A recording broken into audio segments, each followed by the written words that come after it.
हम day to day conversation में जो सेंटेंसेस बोलते हैं, जो वर्ड्स बोलते हैं ना, वो भी सीखना बहुत जरूरी हो जाता है। तो आज की इस वीडियो में आप लोगों के लिए डेली यूज होने वाले वर्ड्स को लेकर आई हूँ। उसकी प्रोनाउंसिएशन भी मैं बताऊंगी, साथ में उसके सिनोनिम्स, अपोजिट, एग्जाम्पल सभी एक साथ आपको बताने वाली हूँ।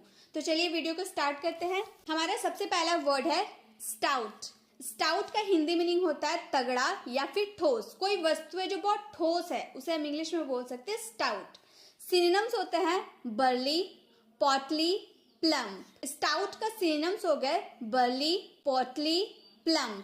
अपोजिट हो गया स्लाइट। स्टाउट का अपोजिट हो गया स्लाइट। अब एग्जाम्पल हम देख लेते हैं। Put up a stout proof in a court. उन्हें अदालत में एक ठोस सबूत रखा। ठोस यानी कि तगड़ा, ऐसा कि कोई उसे गलत साबित ही नहीं कर सकता, ऐसा प्रूफ रखा गया। तो हम बोल सकते हैं he put up a stout proof in the court. तो स्टाउट का मतलब हो गया तगड़ा या फिर ठोस। तो अब जब भी आपको तगड़ा या ठोस के लिए कोई वर्ड की जरूरत पड़ेगी तो आप स्टाउट का यूज कर सकते हैं, या फिर बर्ली, पोटली या प्लम का भी यूज कर सकते हैं। नेक्स्ट हमारा वर्ड है इंडीड। इंडीड का हिंदी मीनिंग होता है सचमुच या वाकई। हम बोलते हैं ना, वाकई तुम सच बोल रहे हो, सचमुच तुम सच कह रहे हो। तो सचमुच या वाकई के लिए हम इंडीड का यूज कर सकते हैं। इसके सिनोनिम्स हो गए एब्सोल्युटली, सर्टेनली, श्योरली।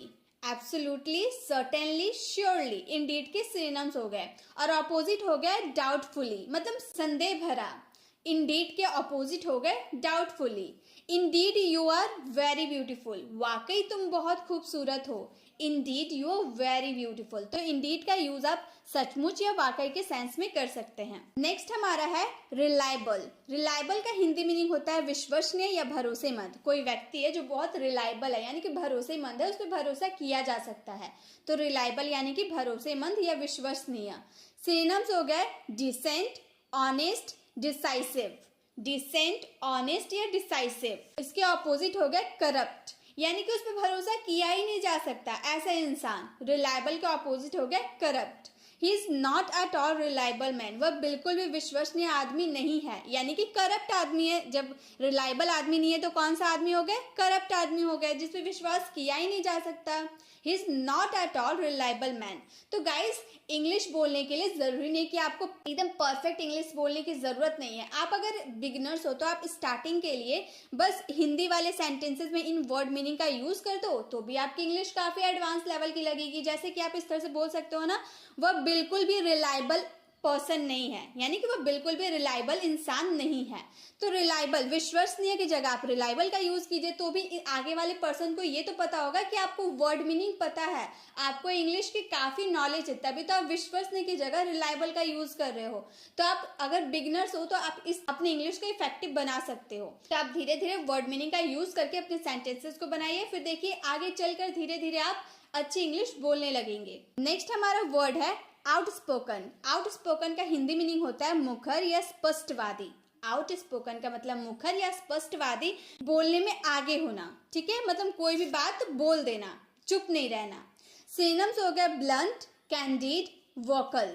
आउटस्पोकन का सिनोनिम्स हो गया ब्लंट, कैंडिड, वोकल। इसके ऑपोजिट हो गए डिवियस। आउटस्पोकन के अपोजिट हो गए devious. Riya is the most outspoken among all the student. सभी छात्रों में रिया सबसे स्पष्टवादी है, मतलब बोलने में वो आगे, सभी स्टूडेंट से आगे है। कौन? रिया, बोलने में। तो हम इस तरह से बोल सकते हैं ना, सभी छात्रों में से रिया सबसे आउटस्पोकन है, मतलब स्पष्टवादी है, मुखर है, कोई भी बात बोल देती है, मन में दबा के नहीं रखती है। एडिबल को हम हिंदी में क्या कहते हैं? इसका आंसर आपको कमेंट बॉक्स में करना है। हेजिटेट। हेजिटेट का हिंदी मीनिंग होता है हिचकिचाना। बहुत कोई होता है ना, कोई बात बोलने पे हिचकिचाता है, या फिर आप इंग्लिश अगर थोड़ी बहुत जानते हो तो लोगों के सामने बोलने में हेजिटेशन होती है, बहुत ही घबराहट होती है, हिचकिचाहट होती है।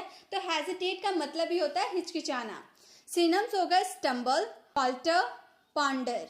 Stumble, falter, ponder. अपोजिट हो गया परसिस्ट। हेजिटेट के अपोजिट हो गए persist. Don't hesitate while talking to stranger. अजनबियों के से बात करते समय हिचकिचाए नहीं। Don't hesitate while talking to strangers.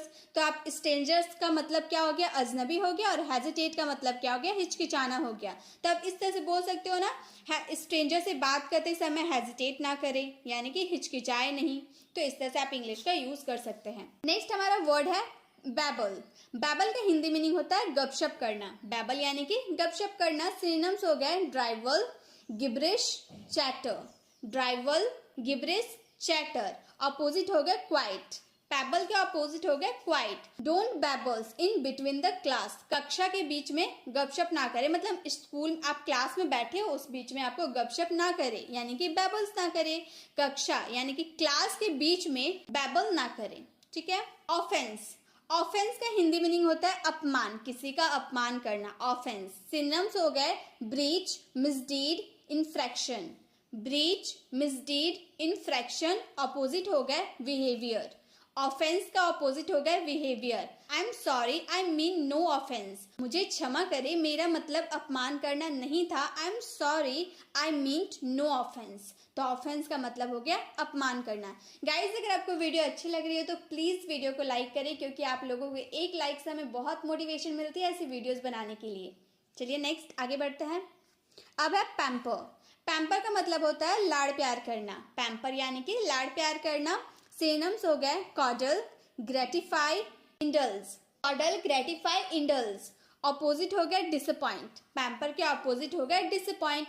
Don't over pamper your child. अपने बच्चों को ज्यादा लाड़ प्यार ना करे। Don't over pamper your child. तो पैम्पर का मतलब हो गया लाड़ प्यार करना। स्प्लिट। स्प्लिट का हिंदी मीनिंग होता है विभाजित करना, यानी कि दो टुकड़ों में बांट देना। सिनोनिम्स हो गया क्रेक, डिवीजन, ब्रीच। स्प्लिट के सिनोनिम्स हो गया क्रेक, डिवीजन, ब्रीच। और अपोजिट हो गए कनेक्शन, मतलब जोड़ना, कनेक्ट करना। स्प्लिट का मतलब विभाजित करना, कनेक्शन का मतलब जोड़ना। Split the money equally into all. धन को सभी में समान रूप से विभाजित करें। Split the money equally into all. Next है ऑफेंडेड। ऑफेंडेड का हिंदी मीनिंग होता है अपमानित करना। इससे पहले हम लोगों ने ऑफेंस का मतलब देखा था अपमान करना, और अब हम देखेंगे ऑफेंडेड। ऑफेंडेड का मतलब होता है अपमानित करना। सिनोनिम्स हो गए अनॉयड, इंसल्टेड, हर्ट।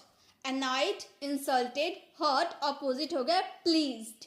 ऑफेंडेड का अपोजिट हो गया pleased. She offended her parents in front of all. उसने सभी के सामने अपने माता पिता को अपमानित कर दिया। She offended her parents in front of all. तो ऑफेंडेड का मतलब हो गया अपमानित करना। नेक्स्ट है रिवेंज। रिवेंज का मतलब होता है बदला लेना। रिवेंज यानी कि बदला लेना। सिनोनिम्स हो गए attack, reprisal, animus. Attack, reprisal, animus. Opposite हो गया पार्डन। रिवेंज का अपोजिट हो गया pardon. I will take revenge for my insult. मैं अपनी बेइज्जती का बदला लूंगा। I will take revenge of my insult. तो आप इस तरह से बोल सकते हो ना, यहाँ पर बेइज्जती के लिए हम इंसल्ट का यूज किए हैं और बदला लेने के लिए रिवेंज का यूज किए हैं। तो हम इस तरह से इंग्लिश बोल सकते हैं, मैं अपनी इंसल्ट का रिवेंज लूंगा, यानी कि अब जो मेरी बेइज्जती हुई है उसका बदला लूंगा। तो रिवेंज का मतलब हो गया बदला लेना। नेक्स्ट है चेरिश। चेरिश का मतलब होता है अच्छा लगना या संजोना। कोई चीज बहुत अच्छा लगता है उसको संजो कर रखा जाता है। इसके और सिनोनिम्स हो गए एडमायर, अडोर, एप्रिसिएट। चेरिश के सिनोनिम्स हो गए एडमायर, अडोर, एप्रिसिएट। अपोजिट हो गए कंडेम। चेरिश के अपोजिट हो गए condemn. I want to cherish my tradition. मैं अपनी परंपरा को संजोना चाहता हूँ। I want to cherish my tradition. तो यहाँ पर आप ट्रेडिशन के लिए परंपरा का यूज कर सकते हो और चेरिश के लिए संजोना, यानी कि संभाल कर कुछ रखना। तो मैं अपनी परंपरा यानी कि ट्रेडिशन को चेरिश करना चाहता हूँ, मतलब संजो के रखना चाहता हूँ। यहाँ पे चाहने के लिए हम वांट का यूज करते हैं, ये मैंने आपको वीडियो में बताया है। किसी चीज को भी चाहने के लिए हम वांट का यूज करते हैं। नेक्स्ट है ग्रीडी। ग्रीडी का मतलब होता है लालची। ग्रीडी यानी कि लालची। सिनोनिम्स हो गए ईगर, इम्पैशेंट, रैपेसस। ईगर, इम्पैशेंट, रैपेसस। अपोजिट हो गए जनरस। ग्रीडी के अपोजिट हो गए generous. He is very greedy man. वो बहुत लालची आदमी है। He is very greedy man. तो ग्रीडी का मतलब हो गया लालची, वो बहुत ही ग्रीडी मैन है। तो ग्रीडी यानी कि लालची। गाइज, अगर आप ग्रामर सीखने में इंटरेस्टेड है और आप मेरी वीडियो पे नए हैं तो गाइज मैंने बहुत सारे ग्रामर की वीडियो अपलोड कर रखी है। आप प्लेलिस्ट में जाके जिस ग्रामर में आपको दिक्कत होती है वो ग्रामर, मॉडल वर्ब हो, चाहे टेंस हो या यूज ऑफ हैव हो, यूज ऑफ गेट हो, जो भी आप सीखना चाहते हैं मैंने सबकी अलग अलग वीडियो बना रखी है। आप जरूर से विजिट कीजिएगा। आप जो टॉपिक पे आपको डाउट होगी उसे जरूर क्लियर कर लीजिएगा। चलिए अब आगे बढ़ते हैं। अब है स्लैविश। स्लैविश का मतलब होता है कमीना, नीचे या गुलाम। कोई होता है ना बहुत नीचे गिर जाता है, अपनी कोई काम ऐसा काम कर देता है जो बहुत नीचे गिर जाता है, दूसरों की नजर में नीचे गिर जाता है, तो हम उसे बोल सकते हैं स्लैविश। सिनोनिम्स हो गए cringing, docile, servile. Cringing, docile, servile. Opposite होगा इंडिपेंडेंट। स्लैविश का अपोजिट होगा इंडिपेंडेंट। अवॉइड स्लैविश फ्रेंड्स, नीच दोस्तों से बचो, मतलब जो बहुत नीचे होता है ना, मतलब अच्छे इंसान नहीं होते हैं, वैसी दोस्ती से बचो। Avoid slavish friend. तो स्लैविश का मतलब हो गया कमीना, नीचे या फिर गुलाम। नीचे यानी कि डाउन वाला नीचे मत समझिएगा, नीचे यानी कि जो नीच पर्सन होता है ना, मतलब जो कोई काम ऐसा कर देता है जिससे वो दूसरों की नजर में नीचा गिर जाता है, वैसे पर्सन को हम स्लैविश कहते हैं। नेक्स्ट है रीजन। रीजन का मतलब हो गया कारण, ये तो बहुत ही कॉमन है, आप जानते भी होंगे। रीजन यानी कि कारण। सिनोनिम्स हो गया लॉजिक, रीजनिंग, सेंस। रीजन के सिनोनिम्स हो गया लॉजिक, रीजनिंग, सेंस। अपोजिट हो गए डिसबिलीव। रीजन के अपोजिट हो गए disbelieve. Can you give me a reason, क्या आप मुझे एक कारण दे सकते हैं? आप जो काम कर रहे हो, क्या आप मुझे उसका एक कारण दे सकते हैं? Can you give me a reason. तो रीजन का मतलब हो गया कारण। नेक्स्ट है इम्पोस्टर। इम्पोस्टर का मतलब होता है ढोंगी। कोई ऐसा होता है ना, ढोंग करता है, साधु बनने का ढोंग करता है, तो भूत बनने का ढोंग करता है, तो उसे हम कहते हैं इम्पोस्टर। सिनोनिम्स हो गए फेक, फ्रॉड, चीट। इम्पोस्टर के सिनोनिम्स हो गए फेक, फ्रॉड, चीट। अपोजिट हो गए ऑनेस्टी, बहुत ईमानदार इंसान। इम्पोस्टर के अपोजिट हो गए honesty. That person is complete impostor, वो व्यक्ति पूर्ण रूप से ढोंगी है। That person is complete impostor. Complete यानी कि पूर्ण रूप से, इम्पोस्टर यानी कि ढोंगी। कौन? व्यक्ति यानी कि person. That person is complete impostor, वो व्यक्ति पूर्ण रूप से ढोंगी है। तो इम्पोस्टर का मतलब हो गया ढोंगी। नेक्स्ट है कैपेसिटी। कैपेसिटी का मतलब होता है क्षमता, किसी की क्षमता दिखाते हैं ना कि तुम ये कर सकते हो, तुम वहां जा सकते हो, तुम खा सकते हो, तो किसी की कैपेसिटी दिखाना यानी कि क्षमता दिखाने को हम कैपेसिटी कहते हैं। सिनोनिम्स हो गए quantity, scope, space. Quantity, scope, space. Opposite हो गए इम्पोर्टेंस। कैपेसिटी के ऑपोजिट होगा इम्पोर्टेंस। कैपेसिटी ऑफ दिस बोतल इज 1 लीटर, इस बोतल की क्षमता 1 लीटर है, मतलब जो बोतल है वो 1 लीटर का ही पानी उसमें हम रख सकते हैं, 1 लीटर ही पानी उसमें हम रख सकते हैं, इतनी उसकी क्षमता है, यानी कि कैपेसिटी है। तो क्षमता यानी कि कैपेसिटी। नेक्स्ट है फाइनली। फाइनली का मतलब होता है आखिरकार। आखिरकार तुम आ ही गए, आखिरकार तुमने पढ़ाना शुरू ही कर दिया, यानी कि फाइनली। आखिरकार यानी कि फाइनली। सिनोनिम्स हो गया completely, certainly, decisively. Completely, certainly, decisively. Opposite हो गया डाउटफुली। फाइनली का अपोजिट हो गया doubtfully. Finally you are here, आखिरकार तुम आ ही गए, कब से मैं तुम्हारी वेट कर रही थी, आखिरकार तुम आ ही गए। Finally you are here. तो फाइनली यानी कि आखिरकार। नेक्स्ट है पॉपुलर। पॉपुलर का हिंदी मीनिंग होता है लोकप्रिय, मतलब बहुत पॉपुलर है, कोई कोई हीरो होता है ना बहुत पॉपुलर हो जाता है, यानी कि लोकप्रिय होता है। सिनोनिम्स हो गए attractive, beloved, famous. Attractive, beloved, famous. Opposite हो गया अनपॉपुलर, बदनाम हो गया, पूरा मतलब लोकप्रिय है ही नहीं। पॉपुलर के ऑपोजिट हो गया unpopular. This song is very popular, यह गाना बहुत लोकप्रिय है, यानी कि फेमस हो गया, प्रसिद्ध हो गया है। This song is very popular, यह गाना बहुत लोकप्रिय है। Next and the last, illegal. Illegal का मतलब होता है गैर कानूनी। कोई कोई काम ऐसा होता है ना जो गैर कानूनी होता है, यानी कि इलीगल होता है। सिनोनिम्स हो गए band, illicit, smuggled. Band, illicit, smuggled. Opposite होगा इथिकल। इलीगल के अपोजिट होगा ethical. This work is illegal, यह काम गैर कानूनी है। दिस वर्क इज इलीगल, यह काम गैर कानूनी है। तो गैर कानूनी के लिए आप इलीगल का यूज कर सकते हैं।